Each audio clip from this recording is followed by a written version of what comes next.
Hello again. Welcome once more to Denton's Tales. And now we conclude our look at the Volur. As I mentioned previously, we know little about the actual rituals performed by the Volur, although of course we can guess at much of it, based on shamanic rituals practiced elsewhere, since there are commonly recurring themes found in most forms of shamanism right across the world. Drums, cymbals, animal skins and bones, horned headdresses, dancing, the use of natural medicines and hallucinatory substances, chanting, and the like. I mean, all those things can be found almost universally. So that is a clue to Norse Volur practice. Of course, that doesn't say they did or didn't do any particular thing, but certainly it seems likely that their practices would have been similar to those of peoples living close to them, the nearby Slavic lands, for example, or the northern Germanic tribes, of which we have much better historical information. I mean, we have quite a lot of information on the Germanic and Gallic tribes from the Romans, but of course the Romans never got as far as Scandinavia. But obviously, contacting the spirits, now that played a part in Volur rituals, as well as the more mundane, everyday things like healing injuries or casting spells and so forth. From what we can piece together, we can say that a Volur could put herself into a trance, which enabled her to communicate with the spirits, using drum beats, singing, and chanting, as well as hallucinatory substances to enter the trance state, assisted by women whose singing would please the required spirits and gain their cooperation. Always good to have the spirits on your side, you see. If their singing was beautiful enough, of course, to please and attract those spirits, with the Volver placing herself above her surroundings, either up on a chair or a platform, or even lifted up by those around her, thus enabling her to see more clearly into the spirit realm. She being then in a place between the realms of the living and the spirits, or at least that was the idea. And when the music and the singing faded, people could ask her questions about what lay in store for them, or whatever else they might wish to know. This lifting, in order to see beyond, is of course clearly described in Ibn Fadlan's account of the Rus funeral, though not what words were said. It seems that a Volva could also go on a spirit journey, leaving her own body to travel elsewhere, possibly even entering the body of an animal, though exactly how that was done isn't clear, nor indeed why it might be done, though I suppose the obvious reason would be to gather information from just some distant place or person. Out-of-body spirit journeys are still performed today, well, of course, if you believe those who claim to have done it, and there is evidence to support those claims. I actually know someone who has actually done it, or well, at least they say they did, but of course I can't say one way or the other. Did they, didn't they? I haven't the faintest idea, because it wasn't me. But again, we still don't know the exact words that were used, the gestures, or the exact use of amulets or animal bones. We don't know if there was a required specific magic tune that had to be used, or someone could just make it up as they went along, sort of wing it. It's a pity that Ibn Fadlan didn't give us some details about what was actually said. That would certainly have been very helpful. To know somebody sang something, oh, it's lovely, but if you don't know what the tune is, you can't really sing it yourself, can you? So while today we could use various methods of going into a trance, I mean, there's plenty of things you can pop or stick in your arm that would enable you to do that, while sitting up on top of something surrounded by women singing a nice melody and people banging on drums, which would indeed be what a Volva and her assistants would have done. But we would still not be performing a genuine Norse ceremony as a Volva would have performed it. Our words, of course, would not be her words. Our chants and incarnations would not be those of 1,000 years ago. Our song would not be their song. So while we might end up with something like what she would have done, it would still not be a Volva ceremony. An impression of one, perhaps, yes, you could call it that, an impression, but that is all. Unlike, say, early Christian, Jewish, or Muslim rituals, which we can reproduce quite accurately because we know not only what they did, but also how they did it, what was said. We have We have tunes from medieval church services, for example. For an excellent idea of what shamanic rituals might have looked and sounded like, I would recommend having a look on YouTube for the German shamanic experimental folk group Heilung, which comprises members from Germany, Norway, and Denmark, and who give a remarkable visual performance, quite apart from their music, which can be truly awesome and very, very hypnotic. Very much in the Golda tradition, I should think. The lead vocalist, Maria Franz, has a remarkable voice, and her costume, with antler headdress and amulets, is probably a very good representation of what many of Volur would have looked like, based on costumes worn by other shamanic practitioners, as indeed are the costumes worn by all the members and the various props, excellent representations of that age. I would highly recommend that group to anyone. Scandinavian archaeologists have discovered wands in some 40 female graves, and they have usually been discovered in the graves of women who, by the valuable items buried with them, show they belong to the highest level of Norse society, whether by actual birth into good families or simply by acquiring wealth due to their profession. There was a very, very fine and rich grave discovered at the ring fortress of Freikat on the Jutland Peninsula in Denmark. The richest grave in the area, in fact, dated to the 9th century and containing a woman wearing a long blue and red dress with white sleeves and a headscarf trimmed with gold, buried on a horse-drawn wagon from which the wheels have been removed. You know, that in itself set the grave apart. No less than well-off family was going to waste a perfectly good wagon by sticking a body in it. She had a metal wand, the clear indication of her status, silver rings on her toes, something not found in any other grave in Scandinavia, and various items from the Slavic lands that are now Russia, as well as Finland and Gotland, were in the grave with her. By her head was a gold-plated box brooch decorated with silver, which contained white lead. Now, that's a substance used in various forms for thousands of years in medicinal ways, and may also have been intended for makeup purposes as well, which was one of the things it was also used for, giving the face a pale, whitish look, rather like a Japanese geisha girl's, which would have given her a very strange, sort of otherworldly appearance when performing her magic, but was also very dangerous to use in that way, since it was poisonous if absorbed through the skin. It might make you look interesting, unusual, or even nice. It could actually kill you, so probably better not to do things like that. At her feet was a cedar box containing her magic tools, such as bones from small mammals and birds, an owl pellet, and a pouch of henbane seeds.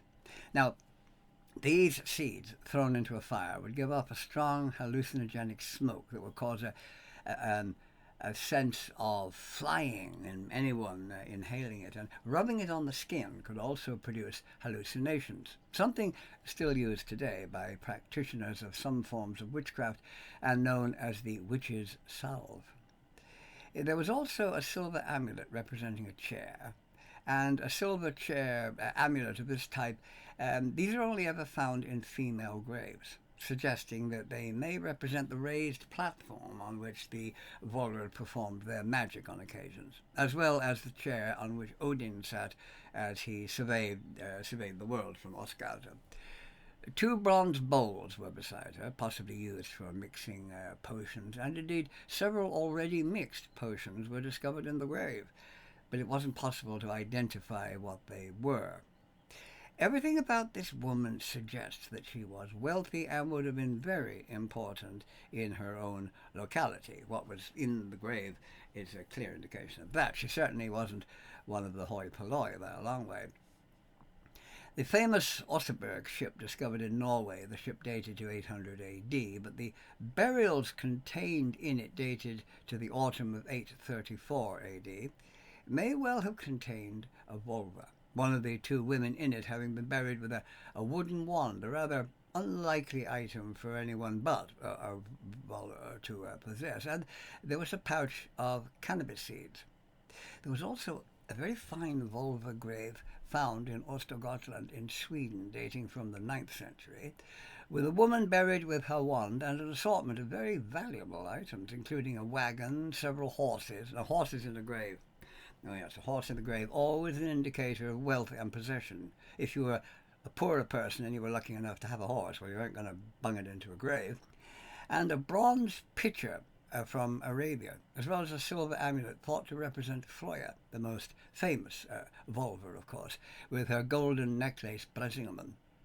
Also in Sweden, a Volva and a warrior were actually buried together, yes, in Birka, with a spear ceremoniously placed above them, thought to be a dedication to Odin, both having served him, one with a sword and the other with a wand. Seems quite obvious. Rather interesting, I think. Some Volvo wands that have been found don't seem to be associated with the distaff, but seem more likely to represent a phallus, which would tie in with known sexual associations with magic in Old Norse society. Oh yes, sex would raise its ugly head, I'm sure, somewhere along the line. So that it's more than possible that the magic of the Volur could have included sexual rites. Yes. The Volur were known for being very well versed in the art of seduction. One reason that they could be feared at times, and one stanza in Hávamál gives a warning against having sexual intercourse with them. Oh yes, since doing so carries the risk of being trapped in a magic bond, and could also result in becoming ill. I mean, you wouldn't want to be magically trapped into some kind of a intimate relationship, would you? Ooh, no, that sort of stuff going on at all. The very free sexual life led by Freya, the first mistress of Sedur, has to be borne in mind, of course, in that context, insofar as the activities of the goddess in Åsgärder could have been seen as divine approval for a similar lifestyle in Midgard. Yes, since the Volva was Freya's counterpart, her representative, if you like, in the human realm, and Freya was notoriously frisky, even with her own brother on one occasion. We'll draw a veil discreetly over that, I think. That seduction was something that a Volva might engage in does seem to have some support, considering the grave in Freikat, where henbane was discovered, which when burned or rubbed on the skin produces not only strong hallucinations, but also it's a powerful aphrodisiac, and that would make a perfect combination if one wanted to seduce someone while, using magic. But with the coming to Scandinavia of a new faith that had its origins in distant Palestine, which began in the latter part of the 10th century, and the vigorous and brutal way it was often forced onto the people by rulers like Olaf Tryggvason, that lovely, kind-hearted and really lovable gentleman, yes, I'm speaking sarcastically, destroying pagan temples and images with really grim determination, executing some practitioners of Seder, and torturing or killing anyone who refused to convert, really giving his people two choices: either convert or suffer the consequences. The old ways began to disappear, and by the 11th century the Christian god had largely replaced the gods of Åsgärder, and the Volur and their Seder magic faded from history. Mildly surprising, considering the effort put into conversion by both church and state, which in reality were the same thing. We have a very, very interesting document, actually, from 10th century England, where the drive to stamp out those evil pagan beliefs was pretty much the same as it was in Scandinavia. And this is the 16th canon of the Anglo-Saxon canon law, which was enacted by King Edgar, who would have got on very well, I think, with King Olaf, actually. They were two minds with a single thought. And it says, I've used the English translations for the Anglo-Saxon terms, if any witch, wizard, false swearer, worshipper of the dead, or any foul, contaminated, manifested whore be anywhere in the land, man shall drive them out. We teach that every priest shall extinguish heathendom, and forbid fountain worship, incantations of the dead, omens, magic, man-worship, and the abominations that men exercise in various sorts of witchcraft, and in peace enclosures, with elms and other trees, and with stones, and with many phantoms. No, I mean to say you couldn't have that sort of thing going on there, could you? I mean, obviously, King Edgar had to do something about that sort of stuff. Whew, God. Now, the conversion of Scandinavia was often only nominally. So, to begin with, the saying, "He who is convinced against his will remains of the same opinion still," is very true. And the old ways lingered on for some time, though usually in secret, especially when King Olaf was around. But eventually they died out almost completely, except for a few places like Iceland, where many old beliefs and traditions remained just below the surface, until a remarkable revival of Old Norse pagan belief and practices in our own times, with hofs or temples dedicated to the gods of Osgardr being constructed in Denmark and in Iceland, and even the United States military has recently allowed service personnel to wear the hammer of Thor as a sign of faith, and recognize pagan belief alongside that of Christians, Jews, and Muslims, which I think was rather nice. Even today in Iceland, there is a genuine belief in many of the old ways. Not just a superstition, a tradition, or something done for tourists, like the leprechauns of Ireland. I mean, nobody believes in the little people, funny little men with green hats with buckles on them and ginger beards. I mean, that's tourist stuff. But it is a genuine belief in the old ways in Iceland. Painted stones outside houses, for example, to welcome the Landvatir, the guardian spirits of the land, and sacred stones that children aren't allowed to play on and never mowed closely because they are inhabited by the Landvatir.